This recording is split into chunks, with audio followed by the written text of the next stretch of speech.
If you told me 6 months ago that my own mother would strand me in a foreign country with nothing but a suitcase and a shattered heart, I would have laughed in your face.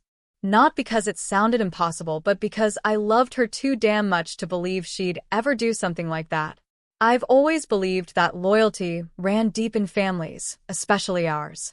But love doesn't always guarantee truth, and blood doesn't always promise safety.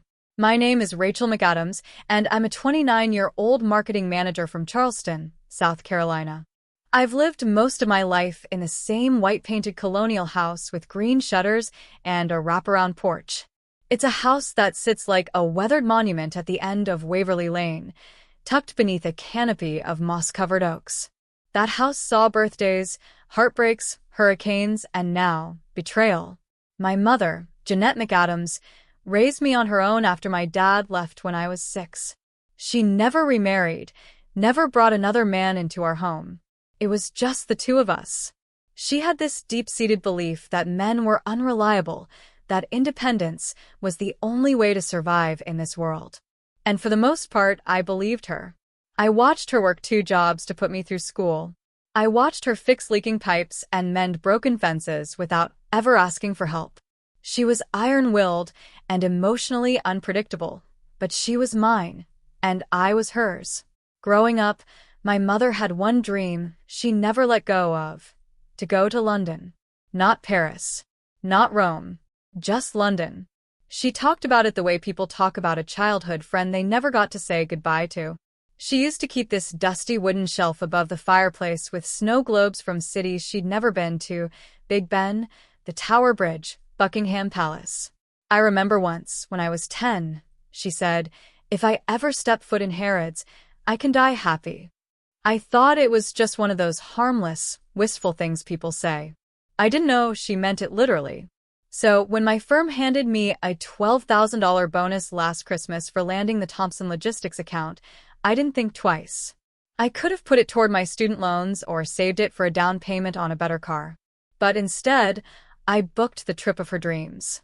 A 10-day luxury vacation to England, flights into London Heathrow, a suite at the Langham Hotel in Marylebone, high tea at Claridge's, a guided tour of Windsor Castle, and even front-row tickets to the Mousetrap at St. Martin's Theatre.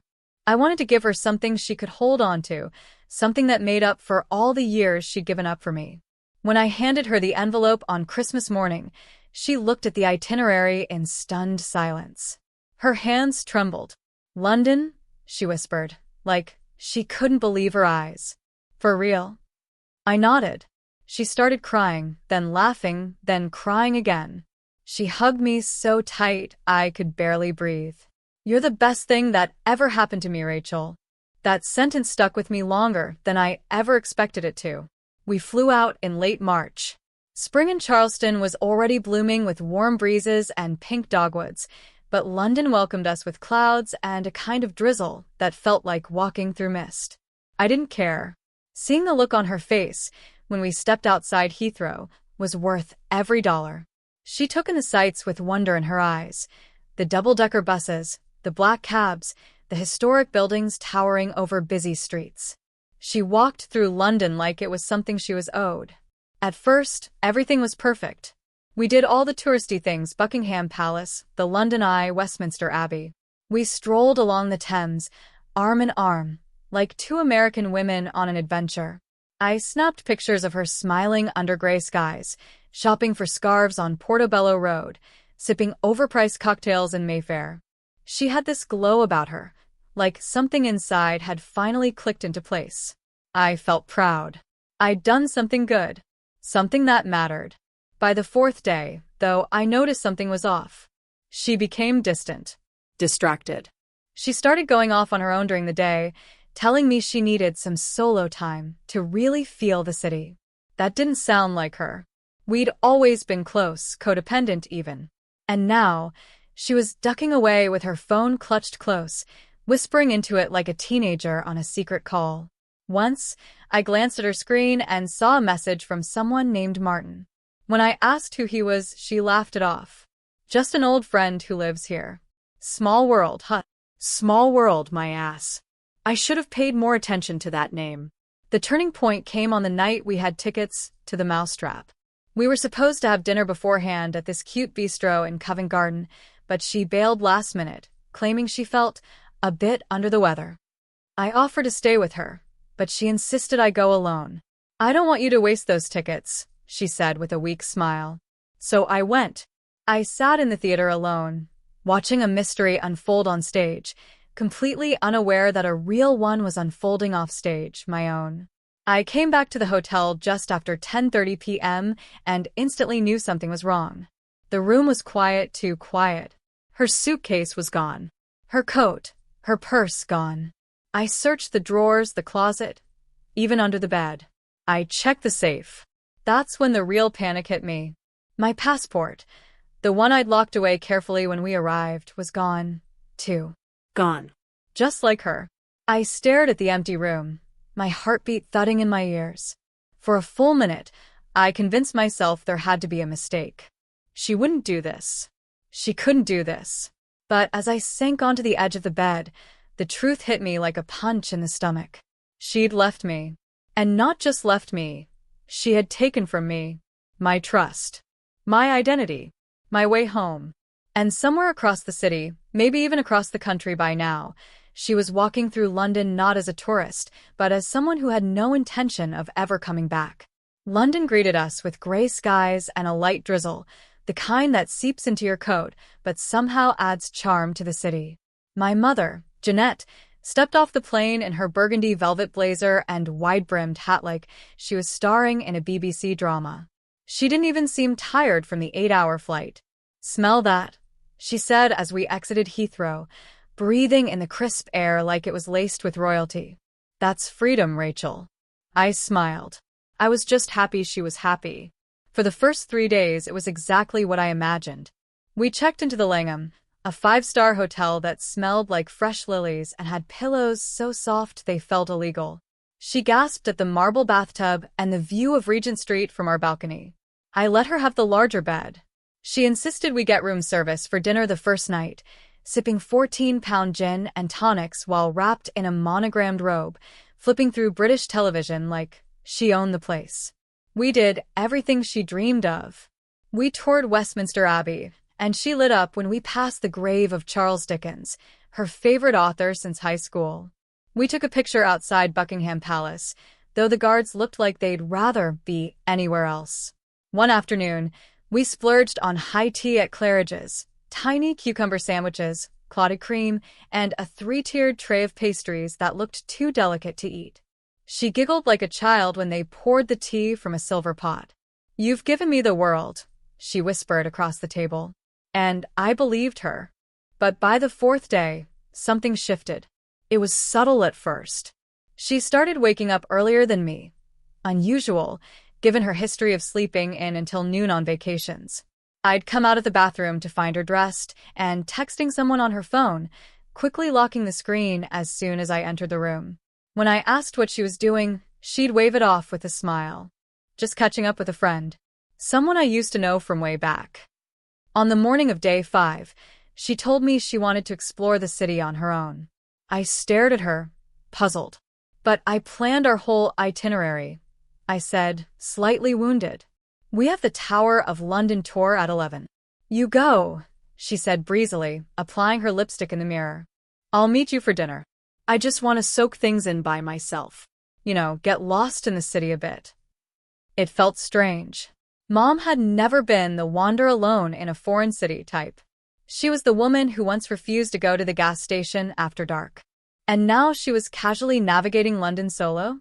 I brushed it off, trying not to overthink it. People change when they travel, right? Maybe the trip had awakened something in her. But later that night, she came back glowing. She had a shopping bag from Harrods, something I'd wanted to experience with her. Instead, she told me she met a charming local who showed her around. That was the first time I heard the name Martin. "Martin?" I asked, raising an eyebrow. "Just someone I bumped into." We got to talking, and turns out he used to live in the States. Near Boston, I think. I nodded slowly, but something about the way she said it felt off. Too casual. Too rehearsed. I didn't press her, though. I wanted to trust her. She was my mother. I reminded myself that this was her dream, and maybe I didn't need to be in every part of it. But over the next 2 days, her solo adventures became more frequent. She'd slip out early, come back late, humming some old 70s tune she hadn't listened to in years. She stopped taking photos with me. She declined reservations I'd made months ago. When I asked if she wanted to take the train to Bath together, something she'd always said she wanted to do, she said she wasn't sure she'd have time. I caught another glimpse of her phone while she was in the shower. The name Martin was at the top of a long thread. I only saw a few lines. I can't believe this is real. You're sure she won't suspect? Tomorrow then. Just bring what you need. My stomach twisted.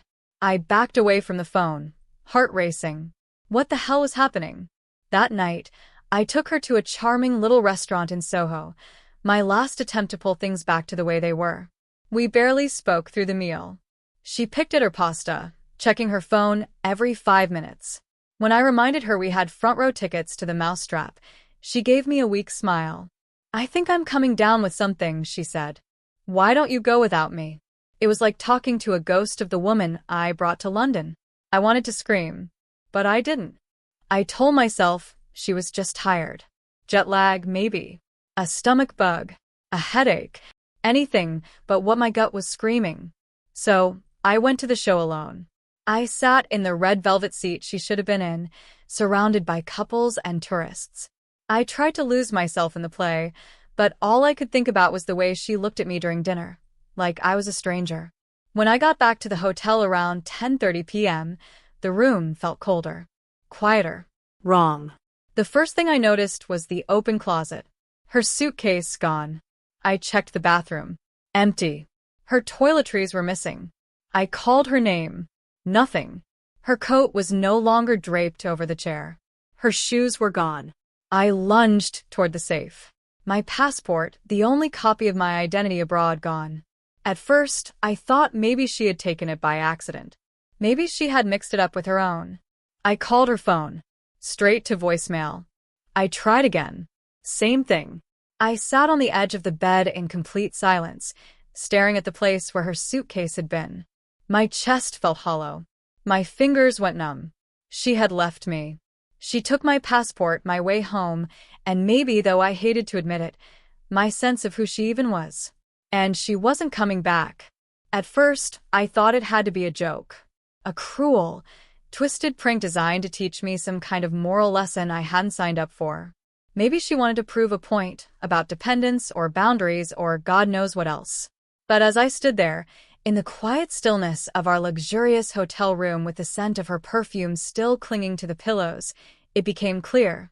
This wasn't a joke. She was gone. I tore through the room. I flung open drawers, dug through the closet, flipped every cushion and sheet. Nothing. Her suitcase? Gone. Her coat? Gone. My passport, which had been safely zipped into the locked safe at the base of the wardrobe. Empty. I stared at the open safe like it might change its mind and give me back my life. Frantic, I rushed to the front desk. The concierge, a neatly dressed man named Oliver who had greeted us by name for days, now looked at me with polite concern. Yes, Ms. McAdams, he said. Your mother checked out an hour ago. She said you'd already left and that she was catching a private car to Gatwick. She what? My voice was shaking. She what? He looked taken aback. I assumed you were aware. I wasn't. Not even close. Back upstairs, I opened my wallet. $350 in cash, one working credit card. My backup debit card, the one linked to our shared emergency account, was missing. So was my phone charger. My phone blinked red in my hand, battery gasping its final breath. I wanted to scream, but I didn't. I stood in the middle of the room, frozen, heart thudding in my chest like a hammer. And then the final nail came, a message, just before the screen went black. Don't come looking for me. I've found my life here. I deserve this. Mom. That's when the crying started. Not loud, hysterical sobs like in the movies. Just slow, hollow tears that trickled down my cheeks without my permission. The kind of tears that aren't asking for sympathy. They're just there because your soul has nowhere else to go. The next morning, I went to the US Embassy. I hadn't slept. I'd managed to borrow a charger from the hotel's lost and found box, some frayed off-brand thing that barely worked, and booked an emergency appointment the moment the embassy opened. I remember sitting in the waiting room with other lost-looking Americans, a man who had been mugged in Brixton, a woman whose passport had fallen into the Thames, a teenage boy whose backpack had been stolen at Victoria Station. No one expected to be here. No one planned on being helpless. I explained my situation to the consulate officer, a woman in her early 40s with kind eyes and a no-nonsense tone. "She's my mother," I said, voice trembling. "She took my passport and left me here. I have no way to fly home." She didn't flinch. It probably wasn't even the strangest thing she'd heard that week. "We can issue you a temporary passport," she said calmly, typing into her computer. "But there's a backlog. 5 business days minimum. Maybe longer." 5 business days? My throat tightened. What am I supposed to do until then? She glanced at me, then lowered her voice. "Do you have a safe place to stay?" I almost laughed. Not anymore. The Langham had already charged me for the room. With no way to reach my mother and no idea where she'd gone, I wasn't going to spend what little money I had left sleeping in a place where I no longer belonged. I packed up my suitcase, my one lifeline, and checked out, trying to keep my head high. I told the concierge I was meeting friends. He nodded. He didn't believe me. I wandered the streets of Mayfair for hours, dragging my suitcase behind me like an anchor. I didn't know where to go. I couldn't afford a new hotel, and I didn't want to tell anyone what had happened. Not yet. I wasn't ready for the judgment or the pity, especially not from people who had always thought I was too close to my mother. I defended her for years. They wouldn't understand. Eventually, I found a tiny cafe near Hyde Park with free Wi-Fi and an outlet that didn't spark. I ordered the cheapest item on the menu, a 4-pound scone, and nursed it for over an hour while I looked for a place to stay. That's when I found Clara. She was an American expat from New Jersey who rented out a spare bedroom in her Camden flat through a last-minute travel app. The reviews were glowing. "Sweetest woman I've ever met," one said. "Like staying with a distant aunt who gives good advice and makes amazing toast." It was $60 a night, barely within my budget. I booked it for 3 nights and sent her a message explaining just enough of the truth to get her attention. When I showed up at her door, she greeted me in fuzzy slippers and a Rolling Stones sweatshirt, holding a steaming cup of tea like it was a peace offering. "You look like someone who's had their life pulled out from under them," she said, gently stepping aside. "Come in, sweetheart." Clara became my lifeline. She didn't pry, but she listened. I told her pieces of the story in the quiet hours of the evening while the BBC murmured in the background and the kettle boiled for the 4th time that day. She didn't react with shock or pity, just understanding. "Some people," she said one night, as we sat on her little balcony under the London rain, "don't know how to grow. So they take what they can and run." I wanted to believe it was more complicated than that. I wanted to believe my mother had been desperate or confused or caught in some emotional tailspin. But with every passing hour, every unanswered call, every line I reread from her message, it became clear. She knew exactly what she was doing. She had used me. My love, my loyalty, my money, all of it. And she had left me in one of the most expensive cities in the world with no way to get home. But what she hadn't taken, couldn't take, was my strength. I spent 4 long nights in Clara's Camden flat, listening to the rain tapping against the windows like a soft, persistent reminder of where I was, not home, not safe, not whole. Each morning, Clara made toast and strong English tea and offered both with a quiet understanding that didn't need words. She never asked for more of the story, but I found myself offering pieces of it anyway. The years I spent defending my mother, the months planning the trip, the 1,000 little things I had ignored because I wanted her to be happy. She listened, nodded, sometimes added a story of her own, a bad husband, a lost sister, an escape of her own. Sometimes, she said one night as we sat under the dim light of her kitchen, freedom comes wrapped in betrayal. And it's hell until it's not. By the end of the week, my temporary passport came through, a flimsy, slightly off-color document that felt like it held my entire identity in 12 pages. I wired $1,100 from my savings to cover my flight home. My return was quiet. No fanfare, no one waiting at the arrival's gate. Just me, clutching my carry-on, stepping back into Charleston with a different heart than the one I'd left with. The house with the green shutters didn't feel like mine anymore. I stood on the porch for a full minute before unlocking the door. The silence inside was different now, not peaceful, but hollow. This house had once been filled with arguments over burned toast, Sunday morning jazz, and the smell of my mother's rosewater lotion. Now, it felt like a museum to a relationship that had never really been honest. The first thing I did was call the bank. I already suspected, but hearing the numbers confirmed what I didn't want to believe. My mother had drained $3,200 from our shared emergency account 2 days before she vanished. The banker on the line spoke with an apologetic tone, like she couldn't quite believe it either. The withdrawal was flagged for unusual activity, she said.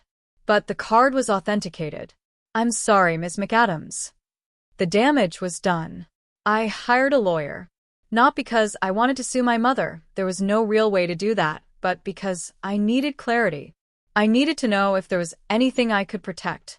My accounts, my credit, my name. We filed a fraud report. I closed the joint accounts. I started using my middle name, Rachel Lynn, for anything tied to money. A clean break. Then came Martin. I found him the way anyone finds things in 2025, through a trail of digital crumbs. She hadn't exactly tried to hide him. He had a public Facebook profile, complete with grainy photos of him behind a pub counter in Manchester. The Wren and Barrel, it was called. He was 61, balding, with a thick mustache and a smile that looked too easy for someone who had just helped a woman abandon her daughter across an ocean. I clicked through his posts, a picture of him and my mother outside the Tower of London, dated the night she disappeared. A new cover photo, her laughing, holding a pint, captioned, "Found something real." I closed my laptop and didn't cry. I couldn't. The grief had been wrung out of me already, somewhere between Heathrow and hopelessness. Instead, I started rebuilding. I turned the guest room into a studio space, something I'd always talked about but never done. I painted the walls a soft teal. I cleared out every drawer she'd once used. Every perfume bottle. Every note. I boxed them up and took them to Goodwill.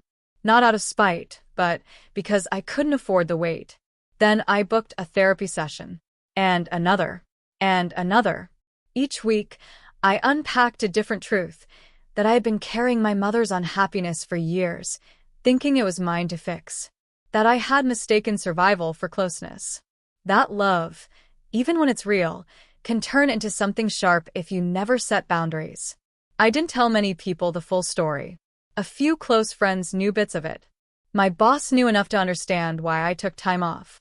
Most others just got a vague family emergency and a shrug. But I told myself the full truth every day. I repeated it when I looked in the mirror. She left you. You survived. You are not broken. Months passed. Summer rolled in thick and humid, just like it always does in South Carolina. I found myself waking up with more calm, less fear. I went to the farmer's market on Saturdays. I started writing again, not just in emails or reports, but real writing. Pages of thoughts. Memories. Stories that hurt less the more I wrote them. Then, one night in August, I sat on my porch with a cup of coffee and looked out at the oak trees that lined our street. The same trees that shaded my childhood, that held the voices of every argument and every apology. And I realized I wasn't waiting anymore. I wasn't waiting for her to come back. Or call. Or explain. I didn't need her to. She had found her life. And I was building mine. It wasn't a happy ending. But it was real. And that's the thing about freedom. It doesn't always feel like fireworks or fanfare. Sometimes it's quiet. Sometimes it's the simple act of closing a door and knowing you never have to open it again. I still have the new passport. I renewed it the moment my temporary one expired. It lives in a fireproof box in my closet, along with my birth certificate and a copy of the last message she sent me. I don't keep it there to remind myself of the pain. I keep it there because it's proof.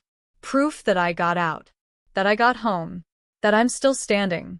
And next time I go to Europe, it won't be for anyone else. It'll be for me. And that passport? It never leaves my sight again.